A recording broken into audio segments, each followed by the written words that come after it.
Hello and welcome back to another episode of my Drum Teacher React series. Today I'm gonna be reacting to and analyzing a live drum cam video of Slayer's former drummer Dave Lombardo playing their song Disciple. Before we start off, I want to talk about two things. Number one, a big thank you goes out to Dave. You can find the full version of this video without my talking in between on Dave's YouTube channel, which I'm gonna link below in the description. The second thing I want to talk about.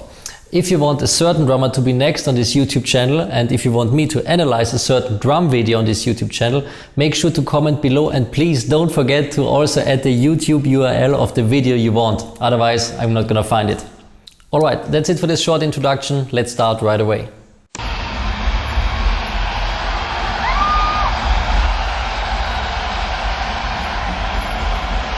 Actually, I have to stop right away. Playing in such a stadium is every drummer's dream out there, almost every drummer's dream out there. But the bad thing is that 99.9999% of us will never get the chance to play in a stadium like that.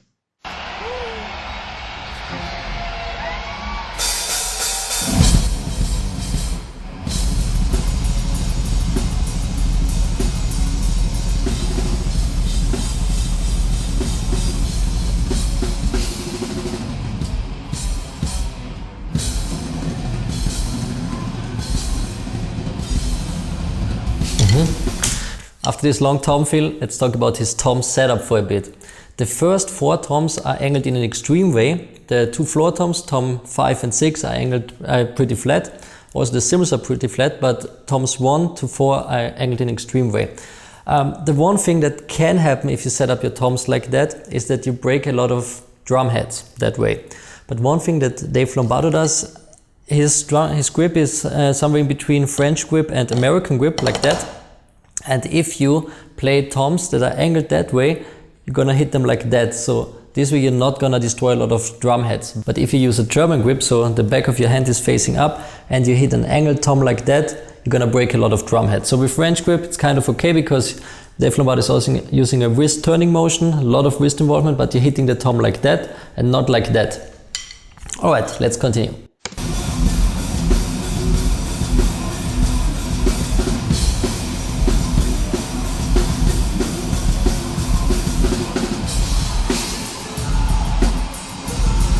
No bass drum triggers, of course.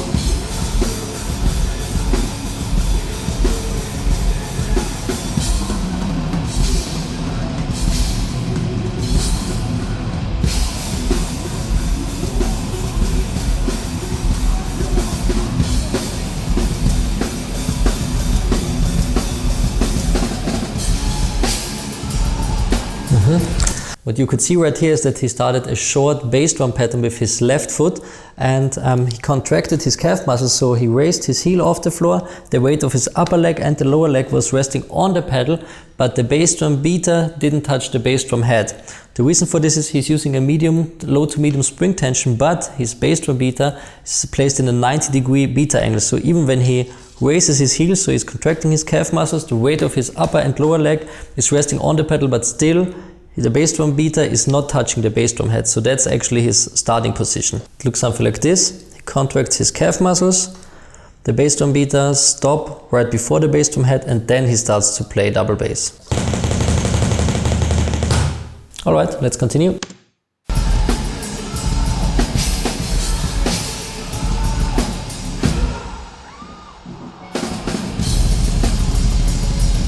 Nice double bass, lots of power. All right. Again, let's talk a bit about his foot technique. So he's using a 90-degree beater angle. There are also a lot of videos on YouTube where he explains his foot technique, so make sure to check them out as well. So here's like what I took away from those videos. He's using a 90-degree beater angle, low to medium spring tension. He's sitting extremely low, so his hip joints are always placed lower than his knee joints. So if you're sitting that low, it becomes extremely difficult to actively work with your hip flexors like that, this up and down motion. So what he's doing is he's mostly using his calf muscles when he's playing double bass. He's getting a big beater swing, so a lot of power. Of course, he's not using bass drum triggers as well, so he needs a lot of power, and he definitely is able to play all that stuff with a lot of power and volume. One last thing, if you want to sit that low, always take care that you don't arch your back, because this will cause problems in your lower back. As you can see in this video right now, he's always sitting up straight like that. So he has great posture, although he's sitting so low. So if you want to sit so low, to pay close attention that you don't arch your back like that, sit up straight like Dave does it in this example.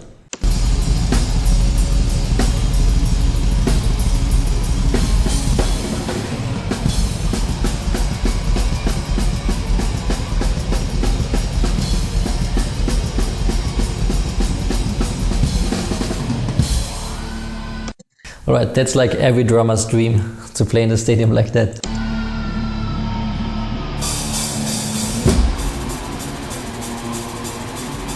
This example you could see his hand technique really well, so he's using an American grip, so in between French and German grip, something like that. He's using a lot of wrist motion, almost no fingers involved at all.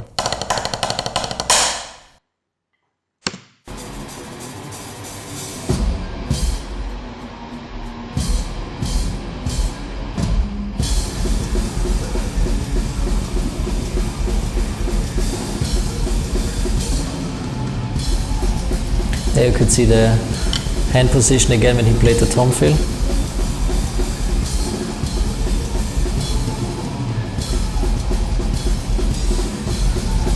Gary Holt on the right.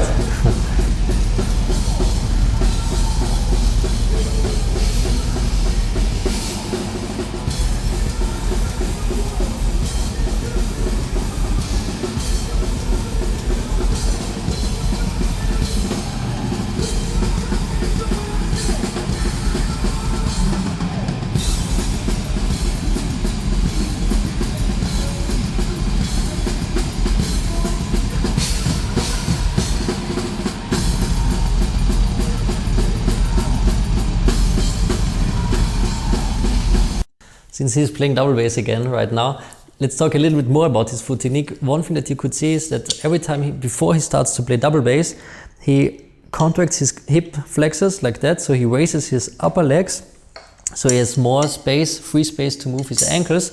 Again, everything is generated from the calf muscles, almost no hip flexor involvement at all. He doesn't need it because he got way enough power with his calf muscles. So, and what he does with his hip flexors is he's raising his upper legs, and that's a constant contraction. Yeah, it's not an up and down motion from the hip flexors like that. The strokes are generated by his calf muscles, but it's a constant contraction to raise his upper legs. So this is what it looks like before he starts to play double bass. He's raising his heels, hip flexors are raising his upper legs, and then he starts to play double bass. All right, let's continue.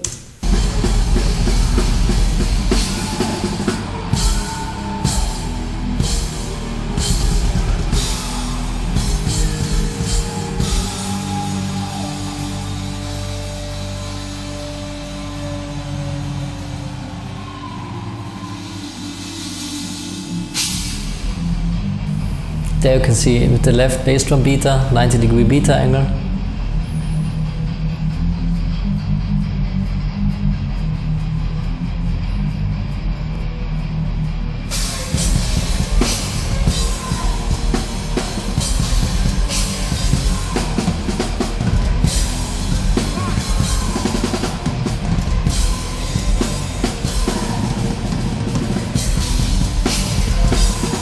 One more thing, his snare drum is placed really low as well. So actually, if he would be using a German grip, his upper legs would be in the way if he wants to hit the snare drum like that. But since he's using American grip, he's more like in here.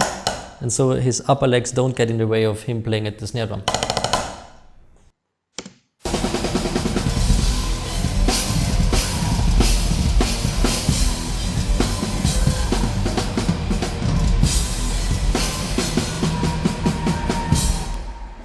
Yeah, great video. Big thank you to Dave Lombardo for sharing this video.